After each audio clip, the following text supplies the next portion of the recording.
Hello friends, welcome to my YouTube channel KL study friends. CTET 2022 आपने देख ही लिया होगा कि ये आपका दिसंबर में होने वाला है। ठीक है, तो इसके लिए आज से हम फिर से शुरू करेंगे EVS की क्लासेस, क्योंकि सिलेबस में आपका थोड़ा सा चेंज हुआ है। तो यहाँ पर हम सारा अपडेट मटेरियल लेकर के आए हैं और ये हमारी EVS की क्लास फर्स्ट रहेगी। और यहाँ पर आप देखेंगे, यहाँ पर आप 30 बाई 30 मतलब 30 में से 30 नंबर भी ला सकते हैं। वो कैसे लाना है ये आपको आगे बता दिया जाएगा। ठीक है, और ये आपके यहाँ पर पढ़ने पर डिपेंड करेगा कि आप किस तरीके से पढ़ते हैं, क्या क्या पढ़ना है, क्या छोड़ना है, तभी आप इसमें स्कोर अच्छा कर पाएंगे। ठीक है, तो यहाँ जो आपकी क्लासें रहेंगी वो पूरी NCERT बेस्ड रहेंगी। और पिछली बार आपने देखा होगा जो ऑनलाइन मोड में आपके एग्जाम्स हुए थे, वहाँ पर आपके EVS में कुछ नए टॉपिक भी पूछे गए थे। जैसे मान के चलिए आपके GK से मतलब साइंस से क्वेश्चन पूछे गए थे, तो वो भी यहाँ पर करवाएंगे। जैसे ग्लोबल वार्मिंग से क्वेश्चन पूछ लिया, हरित गृह प्रभाव से क्वेश्चन आया हुआ था। ठीक है, तो ये भी जैसे रेखाओं से क्वेश्चन पूछे गए थे। जैसे कह देंगे कर्क रेखा से कौन कौन से राज्य लगते हैं, तो ये सारे आपको यहाँ पर कराए जाएंगे। ठीक है, तो यहाँ पर आपको content plus question plus trick मतलब आपको ट्रिक भी बताई जाएगी कि किस तरीके से आप लंबे समय तक इसे याद रख सकते हैं। और पहले हम कंटेंट मतलब आपका जितना भी सिलेबस में दिया गया है वो करेंगे। इसके बाद उसके क्वेश्चन लगाएंगे कि किस तरीके से क्वेश्चन पूछे जाते हैं। और ये जो क्वेश्चन यहाँ पर लिए गए हैं ये आपके प्रीवियस ईयर क्वेश्चन पेपर से ही उठाए गए हैं। ठीक है, तो यहाँ पर हम आज की क्लास रखेंगे और यहाँ पर पढ़ेंगे पर्यावरण अध्ययन की मुख्य थीमें। और ऐसा कोई भी सीटेट का एग्जाम्स नहीं है जिसमें EVS में आपके थीम से क्वेश्चन ना बना हुआ। प्रीवियस ईयर क्वेश्चन पेपर लगाएंगे तो वहाँ पर 2 क्वेश्चन इससे देखने को मिलते हैं। ठीक है, और क्वेश्चन किस तरीके से बनते हैं ये भी हम आगे देखेंगे। तो यहाँ पर यदि आप अच्छा स्कोर करना चाहते हैं तो आप प्रीवियस ईयर क्वेश्चन पेपर जरूर लगाएं। और कहीं भी किसी भी टेट के एग्जाम्स के जो पेपर होते हैं वो लगाने की ज़रूरत नहीं है, क्योंकि जो सीटेट के प्रीवियस ईयर क्वेश्चन पेपर हैं यदि आप सारे लगा लेते हैं तो आप यहाँ पर 20 प्लस स्कोर तो उसी से कर लेंगे। फिर रहता है 10 नंबर का काम। तो यहाँ पर आपको जितना बताया जाए बस वही पढ़ना है, यहाँ पर आप एक बेहतर स्कोर कर पाएंगे। ठीक है, तो आइए देरी ना करते हुए शुरू कर लेते हैं अपना सेशन। और आपको ये बहुत अच्छे तरीके से पढ़ते हुए चलना है, क्योंकि आपके हर टॉपिक से क्वेश्चन बनने वाले हैं। यहाँ पर केवल इम्पोर्टेंट बातें ही की जाएंगी। ठीक है, तो देखते हैं आज पर्यावरण अध्ययन की मुख्य थीमें। और ये आपका बेसिक है बिल्कुल, और बेसिक से ही यहाँ पर जिसने अभी तक पर्यावरण को नहीं पढ़ा है वो भी यहाँ पर 30 में से 30 स्कोर ला सकता है, क्योंकि काफ़ी बच्चे 30 में से 30 स्कोर लाते हैं, तो आप क्यों नहीं ला सकते। ठीक है, तो पर्यावरण की मुख्य थीमें, सबसे पहला क्वेश्चन बनता है पर्यावरण अध्ययन की मुख्य थीमों की संख्या कितनी है। अब यहाँ पर आपको यदि थीम नहीं दिया गया है तो आपको विषय वस्तु दी गई होगी। ठीक है, तो याद रखना तो कितनी है इनकी संख्या। तो आपका फर्स्ट क्वेश्चन यहीं से बनेगा कि पर्यावरण अध्ययन की मुख्य थीमें कितनी हैं। तो पर्यावरण अध्ययन की जो मुख्य थीमें हैं इनकी संख्या 6 है। कितनी है? 6 है। ठीक है, अब यहाँ पर इन 6 के नाम याद रखने हैं। इनसे क्वेश्चन कैसे बनता है, पूछ लेगा निम्न में से कौन सी एक पर्यावरण अध्ययन की मुख्य थीम है। इससे क्वेश्चन इसलिए बनता है क्योंकि यहाँ पर सब थीमें भी होती हैं, और यहीं से क्वेश्चन बन जाता है कौन सी एक सब थीम है, कौन सी थीम है। तो जब आपको 6 की 6 उप थीमों की संख्या 4 की 4 उप थीमें और 6 मुख्य थीमों की संख्या याद रहेगी तो आपका कोई भी क्वेश्चन फिर गलत नहीं होगा। और यहाँ पर पेडागोजिकल बेस क्वेश्चन भी बन जाता है। ठीक है, कैसे क्वेश्चन बनते हैं ये भी हम बाद में करेंगे। तो मुख्य थीमों की संख्या कितनी है? 6 है। अब इसे याद करना है आपको। तो सबसे पहली जो थीम होती है वो है परिवार एवं मित्र। इसके बाद आवास दूसरी होती है। आवास नहीं दिया गया होगा तो आश्रय दे देंगे या निवास देंगे। ठीक है, तो याद रखना। नेक्स्ट है आपकी भोजन, फिर है पानी या फिर जल देंगे, यात्रा, और हम कैसे सोचते कैसे करते हैं या हम चीज़ें कैसे करते हैं, इस तरीके से। ठीक है, तो ये 6 हमारी थीमें होती हैं। अब इसे याद कैसे रखेंगे, तो सबसे पहले हमारा जन्म होता है, और हमारा जन्म कहाँ होता है? परिवार में, और हमारे मित्र होते हैं। तो फर्स्ट थीम हो जाएगी परिवार एवं मित्र। अब जो परिवार होगा उसके रहने के लिए कुछ तो चाहिए, आवास। ठीक है, तो आवास हो गया। फिर परिवार को खाने के लिए क्या चाहिए? भोजन चाहिए। पीने के लिए जल चाहिए। ठीक है, तो ये 4 हमारी थीमें याद हो गई। फिर इसके बाद में जो परिवार होता है वो यात्रा करने भी जाता है, तो यात्रा भी करते हैं, और फिर हम वहाँ पर कुछ चीज़ें देखते हैं और उनके बारे में किस तरह से सोचते हैं। तो ये इस तरीके से आपको याद हो जाएंगी ट्रिक के माध्यम से। ठीक है, तो परिवार एवं मित्र, आवास, भोजन, पानी, यात्रा, हम जो सोचते और करते हैं। ठीक है, याद हुई कि नहीं हुई? ठीक, यहाँ पर याद हो चुकी होंगी। अब हम देखेंगे सब थीमें। मतलब उपथीम है। तो जो पर्यावरण अध्ययन है, यदि आपसे पूछता है कि इनके उपथीमों की संख्या कितनी है, तो इनकी संख्या होती है 4। अब एक क्वेश्चन यहाँ से इम्पोर्टेंट बन जाता है कि जो उपथीमें हैं इन्हें किस थीम के अंतर्गत रखा गया है। तो जो हमारी 6 थीमें होती हैं, इनमें से एक थीम के अंतर्गत हमारी 4 उपथीमों को रखा गया है, और वो है हमारी परिवार एवं मित्र थीम। ठीक है, तो इसके अंतर्गत 4 सब थीमें आती हैं, और वो कौन कौन सी हैं, तो ये याद रखना। पहली होती है संबंध, कार्य एवं खेल, पौधे एवं पशुएं। ठीक है, तो यही पूछता है कभी कभी कि पर्यावरण अध्ययन के पाठ्यक्रम में सब थीमों की संख्या कितनी है, तो वो कितनी है, 4 है। ठीक है, जबकि थीमों की संख्या कितनी है, 6 है। और जो उप थीमें हैं ये किस थीम के अंतर्गत रखी गई हैं, तो परिवार एवं मित्र नामक थीम के अंतर्गत इनको रखा गया है। तो याद रखना, संबंध, कार्य एवं खेल, पौधे, पशुएं। अब इनमें से एक एक करके हमें सारे टॉपिक कवर करने होते हैं। अब आपके सिलेबस में दिया रहता है परिवार एवं मित्र। अब यहाँ पर आपका जो परिवार एवं मित्र है, इससे आपके क्वेश्चन बनते हैं यहाँ पर संयुक्त और एकल परिवार से। ठीक है, या परिवार की विशेषताओं से पूछ लेते हैं। फिर आवास, अब चाहे मानव का आवास हो, पशु पक्षियों का आवास हो, जंतुओं का, जीव जंतुओं का आवास, इससे आपके क्वेश्चन बनते हैं। भोजन से क्वेश्चन बनते हैं, कहाँ पर कौन सा भोजन फेमस होता है। अब जो भोजन होता है इसके अंतर्गत भी सब थीमें आती हैं, लेकिन इनका एनसीईआरटी में जिक्र नहीं है, तो हमें वो नहीं पढ़नी। लेकिन जो भोजन होता है इसकी भी सब थीमें होती हैं। पहली होती है स्वाद करके, ठीक है।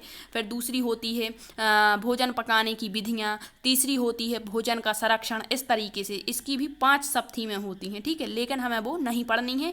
बस हम ये पढ़ लेंगे कि भोजन किस किस विधि के द्वारा तल कर, सेंक कर, किस प्रकार से बनाया जाता है, ये हम पढ़ेंगे इसी के अंतर्गत। फिर आपका जल से क्वेश्चन बन जाता है, कठोर जल क्या होता है, मृदु जल क्या होता है, इस तरीके से। ठीक है, फिर यात्रा से भी आपका क्वेश्चन बनता है, जैसे यात्रा पर अलबर्नी आए हुए थे। ठीक है, सुनीता विलियम्स हो गई, कल्पना चावला, इससे क्वेश्चन बनते हैं। और फिर हम जो सोचते और करते, बहुत इंपॉर्टेंट टॉपिक है। और हमने पिछली बार जो एनसीईआरटी की क्लासेस आपकी ईवीएस की शुरू की थी, वहाँ पर इसे अच्छे से कराया है। एक बार आप प्लेलिस्ट में जाकर के वो सारे वीडियो भी जरूर देख लें। ठीक है, अब हम देखते हैं यहाँ पर सब थीमें हो गई और हमारी थीमें हो गई। अब हम देखेंगे यहाँ पर नोट पॉइंट, और जितने भी नोट पॉइंट हैं इनसे आपका क्वेश्चन आपको 100% देखने को मिलेगा। तो अच्छे से इसे नोट कर लें या फिर दिमाग में सेट कर लें। क्या दिया है यहाँ पर, कक्षा हमारी जो 1 और 2 होती है, इसमें पर्यावरण की पाठ्य पुस्तकों का अनुमोदन नहीं किया गया है। फिर आप कहेंगे जब कक्षा 1 और 2 में पर्यावरण की पाठ्य पुस्तकें नहीं हैं, तो फिर कक्षा 1 और 2 में पर्यावरण को कैसे पढ़ाते हैं, तो वो पढ़ाते हैं भाषा और गणित के माध्यम से। ठीक है, और ये आपका कौन ये कहता है, मतलब ये बात कहाँ पर की गई है आपकी, तो एकीकृत उपागम जिसने पढ़ा होगा वहाँ पर इसकी चर्चा की जाती है, और एनसीएफ 2005 में ये दिया गया है। ठीक है, तो जो कक्षा 1 और 2 है, यहाँ पर पर्यावरण की पुस्तक अलग से नहीं होती है। क्यों नहीं होती, क्योंकि जो पर्यावरण होता है वो कक्षा 1 और 2 में भाषा और गणित के माध्यम से पढ़ाते हैं। कैसे पढ़ाते हैं, जैसे कक्षा 1 में हमें पर्यावरण से संदर्भित करके पढ़ाना है, तो भाषा मतलब हिंदी के माध्यम से। जैसे हमने कह दिया एक, ठीक है, क्या कहा हमने, एक, और यहाँ एक बड़ा सा हमने एप्पल बना दिया। क्या बना दिया, एप्पल। ठीक है, तो ये पर्यावरण से रिलेट कर दिया कि नहीं कर दिया। जैसे एक पढ़ाना था तो एक पर्यावरण से जोड़ करके पढ़ा दिया, तो बच्चा यहाँ पर समझ लेगा। ठीक है, इसी तरीके से गणित के माध्यम से भी पढ़ा सकते हैं। तो अब यहाँ पर एक क्वेश्चन बनता है कि जो पर्यावरण अध्ययन है उसकी शुरुआत किस कक्षा से की जाती है, मतलब इसकी पुस्तकों की शुरुआत किस कक्षा से होती है, या पुस्तकें किस कक्षा से पढ़ाना प्रारंभ करते हैं। तो कक्षा 3 से पर्यावरण की पुस्तकों की शुरुआत होती है, जबकि कक्षा 1 और 2 में किस तरीके से पढ़ाया जाता है पर्यावरण को, भाषा और गणित के माध्यम से। ठीक है, याद रखना।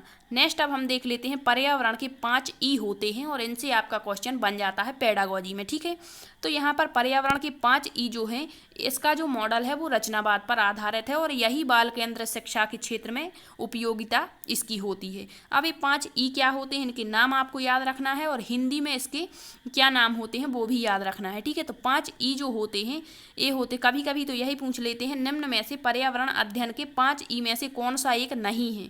ठीक है, तो ये रचनावाद मॉडल पर आधारित है। सबसे पहला क्वेश्चन ए बनेगा। नेक्स्ट है आपका जो 5 ई है, सबसे पहले होता है एंगेज, इसके बाद एक्सप्लोर, एक्सप्लेन, एलेबोरेट और एवोल्यूशन। तो एंगेज का मतलब होता है व्यस्त करना या शामिल करना। अब क्वेश्चन आपका पेडागोजी बेस बनेगा यहाँ पर कि किसी बच्चे को किसी गतिविधि में हमें इस तरीके से कार्य करवाना है, तो निम्न में से वो किस के अंतर्गत आएगा। अब आपको वहाँ पर दिया होगा व्यस्त करने के, खोज करने, व्याख्या करने, वर्णन करने, तो व्यस्त करने के अंतर्गत। इसका मतलब आपको इंग्लिश और हिंदी दोनों नाम पता होने चाहिए। नेक्स्ट है एक्सप्लोर।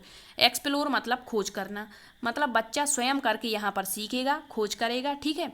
डिस्कवरी, ठीक। नेक्स्ट है एक्सप्लेन, मतलब बच्चा व्याख्या करता है। एलेबोरेट, वर्णन करना। और एवोल्यूशन अर्थात अंत में मूल्यांकन किया जाता है। तो ये 5 ई आप इसका स्क्रीनशॉट लें और इसे कहीं पर या नोट कर लें, ठीक है। नेक्स्ट देख लेते हैं क्वेश्चन, किस तरीके से क्वेश्चन बनते हैं। तो पहला क्वेश्चन यहाँ पर लिया है हमने, निम्न में से कौन सी एक पर्यावरण अध्ययन की उप थीम है। अब आपको अभी बताया कि कितनी उप थीमें होती हैं, 4, और थीमें कितनी होती हैं, 6। अब कौन कौन सी थीमें हैं, कौन कौन सी उप थीमें, इनके नाम जब आपको पता होंगे तो इसका आप करेक्ट आंसर दे पाएंगे और एक क्वेश्चन आपका यहाँ से जरूर बनेगा। तो जो आपका भोजन होता है, क्या होती है हमारी थीम होती है, मुख्य थीम। नेक्स्ट आपका यात्रा भी क्या होती है, आपकी मुख्य थीम होती है। और आश्रय, जिसे हम आवास कहते हैं, ये भी हमारी मुख्य थीम है। लेकिन यहाँ दिया है संबंध, और यही पूछा है कि कौन सी एक उप थीम है। तो इसका राइट आंसर हो जाएगा आपका ऑप्शन नंबर 2 संबंध। संबंध जो होती है हमारी उप थीम होती है। संबंध, कार्य एवं खेल, पशुएं और पौधे, ये 4 क्या है हमारी उप थीमें हैं। और 6 क्या होती हैं, थीमें होती हैं। कौन कौन सी होती हैं थीमें, ये आपको बता चुके हैं, अच्छे से याद कर लें। नेक्स्ट क्वेश्चन यहाँ पर देख लो किस तरीके से बनता है। आपका दिया है, निम्नलिखित में से कक्षा 1 और 2 के लिए पर्यावरण अध्ययन विषय के संदर्भ में सत्य है। मतलब कक्षा 1 और 2 के लिए जो पर्यावरण अध्ययन के क्षेत्र में सत्य है वो हमें यहाँ पर बताना है। तो दिया गया है यहाँ पर सबसे पहले क्या दिया है, कक्षा 1 और 2 में एक विषय के रूप में पर्यावरण अध्ययन समझने के लिए आसान नहीं है। तो ये तो बात करता ही नहीं हमारा एनसीएफ कि आसान नहीं है पर्यावरण। क्या कक्षा 1 और 2 के बच्चे पर्यावरण अध्ययन को समझ नहीं सकते, इसीलिए नहीं पढ़ाना चाहिए? नहीं, ये गलत हो जाएगा, क्योंकि जो बच्चे होते हैं वो कक्षा 1 और 2 के बच्चे प्राइमरी लेवल के बच्चे होते हैं, और इनको पर्यावरण जो होता है इसको भाषा और गणित के माध्यम से संदर्भित करके पढ़ाना है, ना कि अलग विषय के रूप में। तो ये गलत हो गया। नेक्स्ट है, पर्यावरण अध्ययन से संबंधित मुद्दों और संबंधों का संपादन भाषा के द्वारा होता। केवल भाषा दिया है जो कि गलत है। नेक्स्ट है, पर्यावरण अध्ययन से संबंधित मुद्दों और संबंधों का संपादन भाषा और गणित के, बिल्कुल यही हमने अभी पढ़ा था, और इसका राइट आंसर आपका ऑप्शन सी हो जाएगा। लेकिन हमें सभी ऑप्शन देखने हैं। फिर दिया है, कक्षा 1 और 2 में पर्यावरण अध्ययन को एक नए विषय के रूप में प्रस्तुत किया गया है। तो ये भी गलत है। इसका राइट आंसर आपका ऑप्शन सी हो जाएगा। नेक्स्ट क्वेश्चन देखते हैं क्या दिया है। नेक्स्ट क्वेश्चन है आपका, पर्यावरण अध्ययन के पाठ्यक्रम में विषयों के स्थान पर थीम को प्रस्तावित किया गया है, क्यों? मतलब विषय होने चाहिए, इसके स्थान पर इसमें थीम बनाई गई है, क्यों बनाई गई है? तो इसका राइट आंसर क्या होगा आपको बताना है। दिया है, विषयों की तुलना में थीम आधारित पर्यावरण अध्ययन का संपादन। क्या विषय कठिन होते हैं, थीम सरल होती इसीलिए? नहीं, ये नेगेटिव है। फिर दिया है, पर्यावरण अध्ययन में पाठों को, बिल्कुल गलत। कम करना, यहाँ दिया पाठ कम करना, मतलब थीम जो होती है इसमें पाठ कम हो जाएंगे, क्या ऐसा है? नहीं। फिर दिया है, बच्चों की परिवेशीय बोध में वृद्धि करना, ये हो सकता है। लेकिन नेक्स्ट देखते हैं, बच्चों के स्थानीय परिवेश के मुद्दों से जुड़े हुए और अंतः संबंधित समझ के विकास के लिए, बिल्कुल इसका करेक्ट आंसर जो होगा, सबसे बेस्ट जो ऑप्शन होगा वो डी होगा। क्योंकि जो थीमें होती हैं बच्चे के स्थानीय परिवेश, जैसे परिवार और मित्र हो गया हमारा, ठीक है, फिर उसके बाद भोजन हो गया, तो ये स्थानीय परिवेश की चीज़ों को संदर्भित करते हुए यहाँ पर इसका अध्ययन किया जाता है। इस कारण से विषय के स्थान पर थीम को रखा गया है। यदि केवल एक विषय पर्यावरण बना देते तो वहाँ पर इनका अध्ययन आसानी से, मतलब विस्तारित रूप से नहीं हो सकता। इस कारण से थीम को रखा गया है, और जो थीमें होती हैं वो बच्चे के स्थानीय परिवेश की बात करती हैं, जोड़ते हुए पढ़ाती हैं, ठीक है। नेक्स्ट क्वेश्चन देखते हैं। दिया है, निम्न में से कौन सा पर्यावरण अध्ययन पाठ्यक्रम के 6 मुख्य थीम होगा यहाँ पर, ठीक है। थीमों में से एक नहीं है, मतलब जो थीमें होती हैं पर्यावरण अध्ययन की 6, उनमें से एक कौन सी थीम नहीं है। तो काम और खेल देखते हैं, भोजन हमारी थीम होती है, आवास थीम होती है, और हम चीज़ें कैसे बनाते ये भी थीम है। लेकिन जो कार्य एवं खेल होता है ये हमारी सब थीम होती है, और यही पूछा है कौन सी एक थीम नहीं है। तो इसका राइट आंसर आपका ऑप्शन फर्स्ट हो जाएगा। नेक्स्ट क्वेश्चन देखते हैं। दिया है, पर्यावरण अध्ययन पाठ्यक्रम की उप थीमों को किस एक थीम के अंतर्गत रखा गया है, किस थीम के अंतर्गत रखा गया है। तो इसका राइट आंसर हो जाएगा आपका ऑप्शन नंबर सी, परिवार एवं मित्र के अंतर्गत रखा गया है। तो यहाँ से आपके 2 क्वेश्चन क्लियर होंगे, क्योंकि कभी कभी 2 क्वेश्चन तो थीम से ही पूछ लिए जाते हैं, और एक क्वेश्चन आपका ये बनता है कि जो पर्यावरण की पाठ्य पुस्तकें हैं कक्षा 1 और 2 में किस तरीके से इनका अध्ययन कर सकते हैं, और कहाँ से पर्यावरण की पुस्तक की शुरुआत होती है। तो कक्षा 3 से, तो ये याद रखना, ठीक है।